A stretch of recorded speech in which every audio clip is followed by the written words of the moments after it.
O perigo do emocionalismo na igreja, por Jonathan Edwards.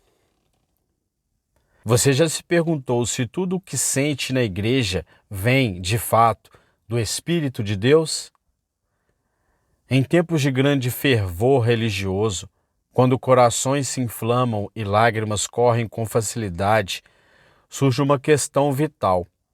Será que toda emoção é sinal de verdadeira conversão? Um dos maiores teólogos do avivamento nos alerta sobre um perigo sutil e profundo, o risco de confundirmos experiências emocionais intensas com a verdadeira obra do Espírito Santo. Neste sermão, ele nos convida a examinar com seriedade as nossas emoções religiosas. Nem toda alegria, nem toda tristeza, nem mesmo o amor que sentimos prova por si só que houve uma verdadeira transformação espiritual. Com sabedoria bíblica e discernimento espiritual, Edward nos mostra que é possível ter fortes sentimentos sobre Deus e ainda assim estar longe da salvação. Este é um chamado à vigilância, ao exame honesto da alma e à busca por uma fé que vai além das lágrimas, uma fé fundamentada na verdade do Evangelho e na ação real do Espírito de Deus. Prepare seu coração para um exame profundo e necessário, porque nem toda emoção vem do céu e nem todo fogo é divino. Emoções religiosas podem ser naturais ou espirituais na sua origem. Podem existir em pessoas que não são salvas, assim como naquelas que são verdadeiramente convertidas. Nesta parte do livro, vou examinar experiências que não provam que nossas emoções sejam espirituais, nem que não sejam espirituais em sua natureza. Noutras palavras, quero que examinemos experiências que nada nos dizem quanto à espiritualidade ou não de nossas emoções. Experiências fortes e vivas não provam que nossas emoções sejam espirituais ou não. Algumas pessoas condenam todas as emoções fortes. Têm preceito contra qualquer um com sentimentos poderosos relacionados a Deus e coisas espirituais. Instantaneamente pressupõem que tais pessoas estão iludidas. Mas se a verdadeira religião reside em nossas emoções, como provei, segue-se que grandes porções da verdadeira religião na vida de alguém produzirá grandes emoções. Amor é uma emoção. Acaso algum cristão diria que não devemos amar a Deus e a Jesus Cristo em grande medida? Ou ainda, alguém diria que não deveríamos sentir enorme ódio e tristeza em relação ao pecado? Ou que não deveríamos ter grande gratidão a Deus por sua misericórdia? Ou ainda que não deveríamos desejar muito a Deus e a santidade? Porventura algum poderia dizer: estou totalmente satisfeito com a medida do amor e gratidão que sinto para com Deus e com o ódio e tristeza que sinto quanto ao pecado? Não haveria necessidade de orar para ter uma experiência mais profunda dessas coisas? Em 1 Pedro, capítulo 1, versículo 8, fala-se de emoções fortes e intensas quando diz: exaltais com alegria indizível e cheia de glória. De fato, as Escrituras requerem, muitas vezes, sentimentos fortes. No primeiro e grande mandamento, as Escrituras exauram os recursos da linguagem para expressar o grau em que deveríamos amar a Deus. Amarás, pois, o Senhor teu Deus de todo o teu coração, de toda a tua alma, de todo o teu entendimento e de toda a tua força. Marcos capítulo 12, versículo 30. As Escrituras também nos ordenam que sintamos grande alegria. Os justos, porém, se regozijem, exultam na presença de Deus e folgam de alegria. Salmo capítulo 68, versículo 3. Frequentemente nos chamam a sentir grande gratidão pelas misericórdias de Deus. Os crentes mais notáveis, cujas experiências são registradas nas Escrituras, muitas vezes expressam emoções intensas. Tomemos como exemplo o salmista. Ele menciona seu amor como sendo indizível. Quanto amo a tua lei. Salmo capítulo 119, versículo 97. Ele descreve altos graus de anseio espiritual, como suspira a corça pelas correntes das águas, assim, por ti, ó Deus, suspira a minha alma. Salmo capítulo 42, versículo 1. Fala de grande dor pelos seus próprios pecados e pelos pecados dos outros. Pois já se elevam acima de minha cabeça as minhas iniquidades, como fardos pesados excedem as minhas forças. Salmo capítulo 38, versículo 4. Torrentes de água nascem dos meus olhos, porque os homens não guardam a tua lei. Salmo capítulo 119, versículo 136. Ele expressa fervorosa alegria e louvor espiritual, porque a tua graça é melhor do que a vida, os meus lábios te louvam. Assim, cumpre-me bem dizer-te enquanto eu viver. Em teu nome levanto as mãos, à sombra das tuas asas eu canto júbilo. Salmo capítulo 63, versículo do 3 ao 4 e versículo 7. Isto prova que a existência de emoções religiosas em altíssimo grau não é necessariamente um sinal de fanatismo. Estamos seriamente errados se condenamos as pessoas como fanáticas somente porque suas emoções são fortes e vivas. Por outro lado, o fato de nossas emoções serem fortes e vivas não prova que sejam verdadeiramente espirituais em sua natureza. As Escrituras nos mostram que as pessoas podem se tornar excitadas sobre religião, sem serem verdadeiramente salvas. No Velho Testamento, por exemplo, a misericórdia de Deus para com os israelitas no Êxodo moveu grandemente suas emoções e cantaram seus louvores. Êxodo capítulo 15, versículo do 1 ao 21. Todavia, esqueceram suas obras rapidamente. A dádiva da lei do Sinai os comoveu mais uma vez, pareciam cheios de entusiasmo santos e bradaram: tudo o que o Senhor falou faremos. Êxodo capítulo 19, versículo 8. Não obstante, logo depois estavam adorando o bezerro de ouro. No Novo Testamento, as multidões em Jerusalém professaram grande admiração por Cristo e louvaram-no grandemente. Hosana ao filho de Davi. Bendito o que vem em nome do Senhor. Hosana nas maiores alturas. Marcos capítulo 21, versículo 9. Contudo, quão poucos daqueles eram verdadeiros discípulos de Cristo. Logo, as mesmas multidões gritaram: crucifica-o, crucifica-o. Marcos capítulo 15, versículo 13 e 14. Todos os teólogos ortodoxos concordam que sentimentos sobre o cristianismo podem ser muito vigorosos sem nenhuma experiência autêntica de salvação.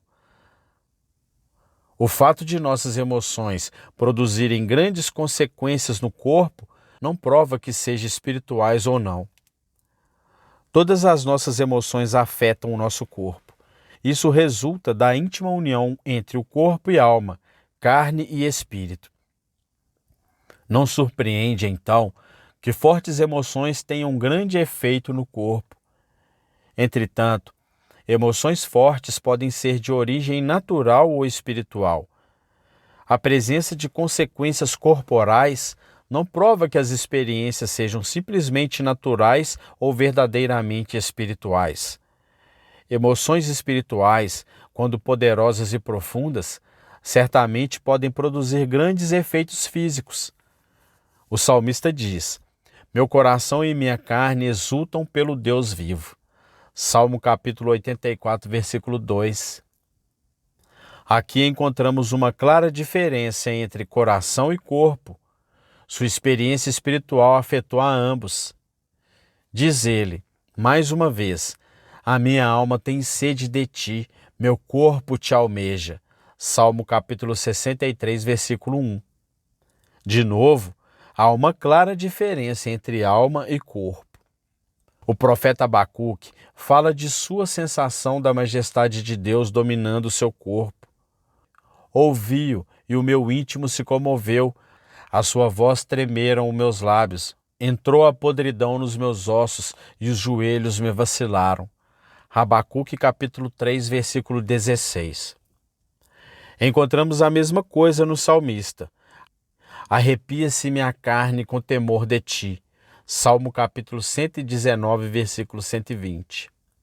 As Escrituras nos falam de revelações da glória de Deus que tiveram poderosos efeitos corporais naqueles que as viram.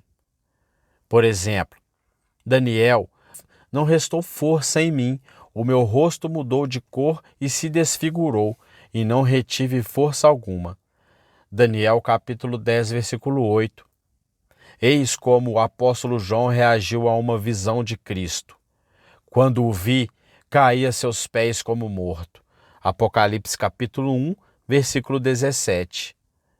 Não adianta protestar dizendo que essas foram revelações aparentes e não espirituais da glória de Deus. A glória exteriorizada foi um sinal da glória espiritual de Deus. Daniel e João teriam entendido isto. A glória aparente não os dominou somente por seu esplendor físico, mas precisamente por ter sido um sinal da infinita glória espiritual de Deus. Seria presunçoso dizer que em nossos dias Deus jamais dá ao crente visões espirituais de sua beleza e majestade que produzem efeitos físicos semelhantes. Por outro lado, efeitos físicos não provam que as emoções que os produziram sejam espirituais. Fortes emoções que não são verdadeiramente espirituais em sua origem podem produzir grandes efeitos físicos. Portanto, não podemos indicar o simples efeito físico como prova de que nossa experiência venha de Deus. Precisamos de uma outra maneira para testar a natureza das nossas emoções. O fato de nossas emoções produzirem grande calor e disposição para falar sobre o cristianismo não prova que sejam espirituais ou não. Muitas pessoas têm fortes preconceitos contra aqueles que falam calorosamente e prontamente de coisas espirituais. Condenam-nos como sendo hipócritas vaidosos. Por outro lado, muitos supõem por ignorância que os conservadores desembaraçados devem ser verdadeiros filhos de Deus. Dizem: Deus abriu-lhe a boca. Costumava ser moroso ao falar, porém agora está pleno e desinibido na expressividade. Abriu seu coração, fala de suas experiências e dá glórias a Deus. Se essa abundância da fala religiosa parece calorosa e séria, convence a muitos de modo especial que deve ser um sinal de conversão. Contudo, não é necessariamente um sinal de conversão. Aqueles que pensam assim estão confiando em suas próprias ideias e não se submetendo-se às Escrituras Sagradas como seu guia. Não há nas Escrituras lugar que afirme que a linguagem espiritual seja um verdadeiro sinal de conversão. Pode ser simplesmente a religião da boca, que é simbolizada nas Escrituras pelas folhas de uma árvore. Nenhuma árvore deveria estar sem folhas. No entanto, estas não provam que a árvore seja boa. A prontidão em falar sobre as coisas espirituais pode vir por bom motivo ou por motivo mau. Talvez seja porque a pessoa está com o coração pleno de emoções santas, porque a boca fala do que está cheio o coração. Mateus capítulo 12, versículo 34. Por outro lado, pode ser resultado de seu coração estar cheio de emoções que não sejam santas. É da natureza de todas as emoções fortes que as pessoas tenham prontidão em falar sobre aquilo que as afetou.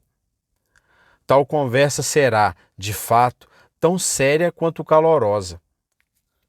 Assim, as pessoas que falam livre e calorosamente sobre as coisas espirituais estão, obviamente, excitadas sobre o cristianismo, Mas já mostrei que o entusiasmo religioso pode existir sem haver uma experiência de salvação verdadeira. Algumas pessoas transbordam de conversas sobre suas experiências, falam sobre elas em todos os lugares e com todos. Isso é mau sinal. Uma árvore muito cheia de folhas normalmente não dá muito fruto. Emoções falsas, se fortes, são mais rápidas para se declarar do que as verdadeiras emoções. É da natureza da religião falsa amar sua própria ostentação, como faziam os fariseus. Emoções que não são produzidas por nosso próprio esforço podem ser ou não espirituais. Muitos condenam todas as emoções que não resultam da produção natural da mente. Ridicularizam a ideia de podermos de fato sentir o Espírito Santo operando poderosamente em nós. O Espírito, dizem, sempre opera em silêncio, de modo invisível. Insistem que ele só opera mediante suas verdades da Bíblia e através dos nossos próprios esforços, isto é, a oração. Portanto, concluem, não temos como distinguir entre a obra do Espírito e as operações naturais de nossas próprias mentes. É verdade que não temos direito de esperar que o Espírito de Deus opere em nós se negligenciarmos coisas como o estudo bíblico e a oração. É também verdade que o Espírito opera de formas diferentes, às vezes silenciosa e invisivelmente. Mesmo assim, se a experiência de salvação nos vem de Deus, por que não deveríamos senti-la? Não produzimos salvação por nossos próprios esforços. A operação natural de nossas mentes não produz salvação. É o Espírito do Todo-Poderoso que produz salvação em nossos corações. Por que, então, não deveríamos sentir que o Espírito opera em nós? Se sentimos isso, sentimos somente o que é verdadeiro. Estamos, portanto, errados ao taxarmos as pessoas de iludidas somente por dizerem que sentiram o Espírito Santo operando nelas. Chamar a isso de ilusão é como dizer: você sente que sua experiência é de Deus. Bem, isto prova que sua experiência não vem de Deus. As Escrituras descrevem a salvação de um pecador como um renascimento. João capítulo 3, versículo 3, uma ressurreição da morte. Efésios capítulo 2, versículo 5, uma nova criação. 2 Coríntios capítulo 5, versículo 17. Essas descrições têm uma coisa em comum. Todos descrevem eventos que não poderiam ser produzidos pela pessoa que os experimentou. Somente Deus é o autor da regeneração do pecado, ressurreição espiritual e nova criação. Porventura, um pecador que tem a experiência de Deus operando em sua vida desse modo, não perceberá que é Ele que o está salvando? Sem dúvida, é por isso que as Escrituras descrevem a salvação como regeneração, ressurreição e nova criação. Essas palavras testemunham o fato de que a experiência de salvação não se origina em nós mesmos. Na salvação, Deus opera com um poder que é, obviamente, mais que humano. Dessa forma, Ele nos impede de nos vangloriar do que nós fizemos.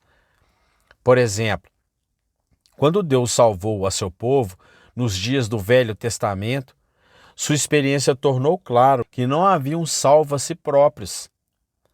Quando Deus os tirou do Egito, por ocasião do êxodo, primeiro permitiu que sentissem seu próprio desamparo, então os redimiu por seu poder miraculoso. Ficou claro para eles que Deus era o seu Salvador. Vemos a mesma experiência do poder de Deus na maioria das conversões descritas no Novo Testamento. O Espírito Santo não converteria as pessoas de modo silencioso, oculto e gradual. Geralmente, convertia-as com uma demonstração gloriosa de poder sobrenatural. Hoje, As pessoas muitas vezes veem tais experiências de conversão como um sinal certo de ilusão. Por outro lado, não devemos pensar que nossas emoções sejam verdadeiramente espirituais somente porque não as produzimos com os nossos próprios esforços. Algumas pessoas tentam provar que suas emoções são do Espírito Santo com o seguinte argumento: não produzi essa experiência por mim mesmo. A experiência veio a mim quando não a estava buscando. Não posso fazê-la voltar de novo por meus próprios esforços. Esse argumento não é saudável. Uma experiência que não vem de nós mesmos pode vir de um espírito falso. Existem muitos espíritos falsos que se disfarçam como anjo de luz, segundo Coríntios capítulo 11, versículo 14. Imitam o Espírito de Deus com grande maestria e poder. Satanás pode operar em nós e podemos diferenciar a obra dele do funcionamento natural de nossas mentes. Por exemplo, Satanás enche as mentes de algumas pessoas com blasfêmias terríveis e sugestões vis. Essas pessoas têm certeza que essas blasfêmias e sugestões satânicas não vêm de suas próprias mentes. Penso que é igualmente fácil para o poder de Satanás encher-nos de conforto e alegrias falsas. Certamente sentiríamos que esses confortos e alegrias não vieram de nós mesmos. Entretanto, isso não provaria que vieram de Deus. Os transes e arrebatamentos de alguns fanáticos religiosos não são de Deus, e sim de Satanás. Também podemos ter experiências que vêm do Espírito de Deus, as quais não nos salvam nem provam que somos salvos. Lemos em Hebreus capítulo 6, versículo 4 e 5, sobre pessoas que uma vez foram iluminadas e provaram o dom celestial e se tornaram participantes do Espírito Santo e provaram a boa palavra de Deus e os poderes do mundo vindouro, mas que enfim se revelaram ser incrédulas. Versículos 6 ao 8. Experiências religiosas também podem ocorrer sem a influência de um espírito bom ou mau. Pessoas impressionáveis e com imaginação viva podem ter emoções estranhas e impressões que foram produzidas por seus próprios esforços. Não produzimos sonhos por nossos esforços quando estamos dormindo. Pessoas imaginativas podem ter sentimentos e impressões religiosas que são como sonho, embora estejam acordadas. O fato de nossas emoções virem acompanhada por um versículo bíblico não prova que sejam ou não espirituais. Verdadeiras emoções espirituais podem vir a nós acompanhadas por um versículo bíblico. Tais emoções são espirituais se surgirem de uma compreensão espiritual da verdade ensinada pelo versículo. Por outro lado, não há prova que uma emoção seja espiritual somente por ter surgida de um versículo bíblico que venha súbita e poderosamente à mente. Algumas pessoas pensam que esse tipo de experiência é um sinal de que são salvas, especialmente se os versículos bíblicos produzirem emoções de esperança e alegria. Dizem: o versículo veio subitamente à minha mente. Foi como se Deus estivesse falando diretamente a mim. Não estava pensando sobre o versículo quando surgiu. Nem sequer sabia, inicialmente, que tal versículo estava na Bíblia.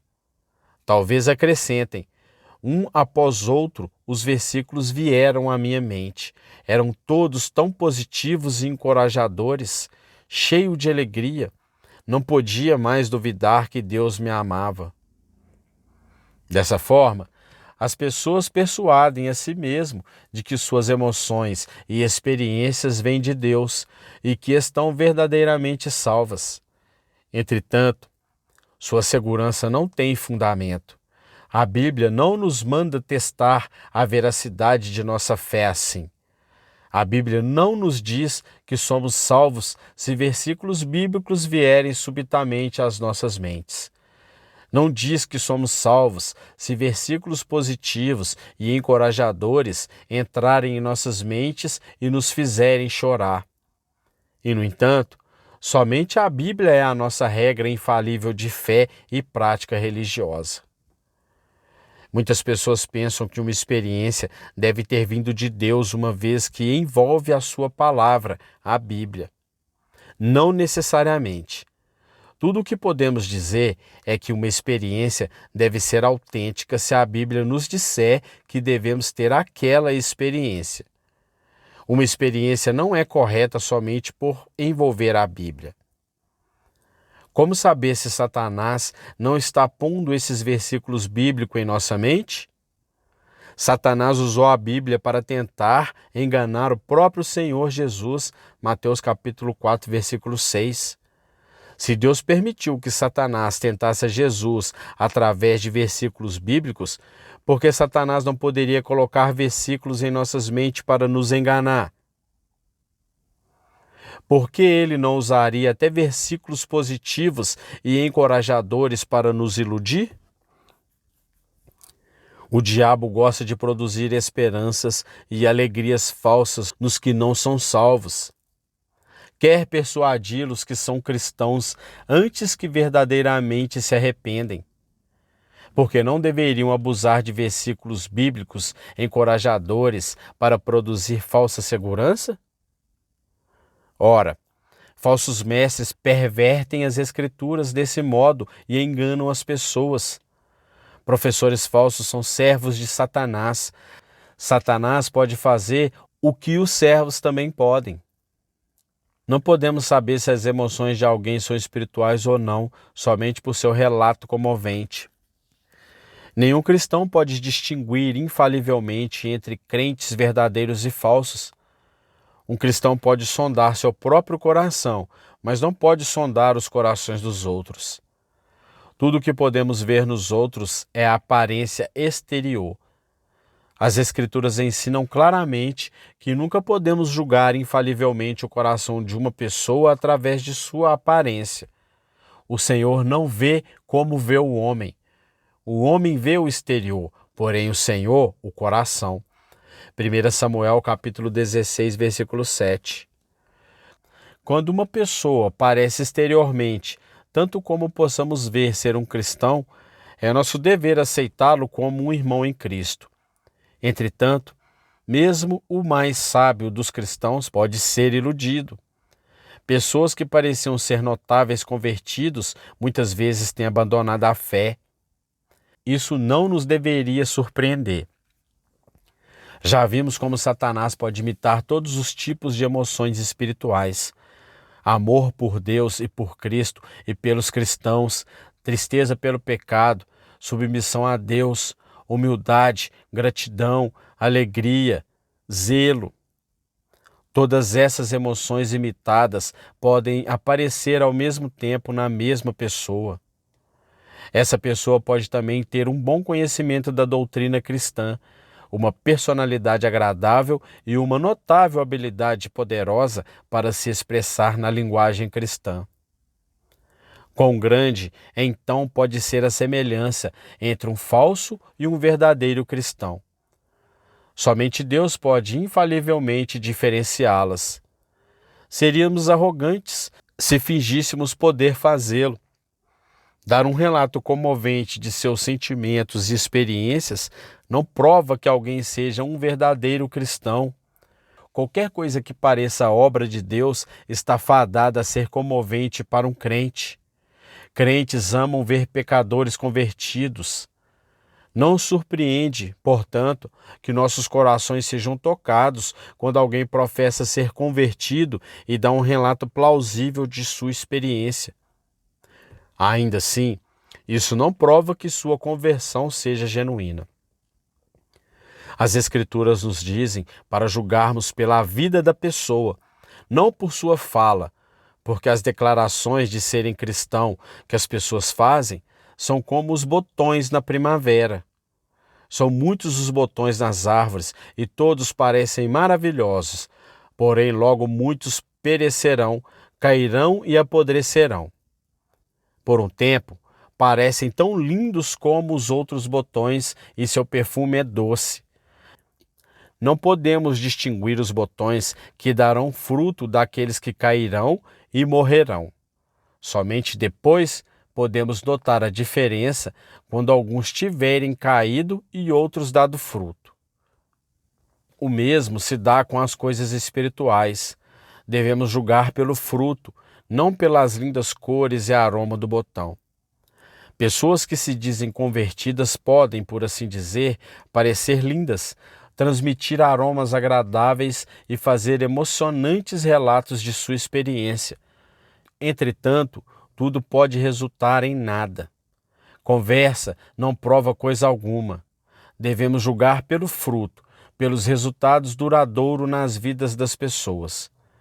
Mesmo aqui, não podemos julgar infalivelmente, mas o modo como vivem os cristãos professos é a melhor prova que podemos ter de sua sinceridade e salvação.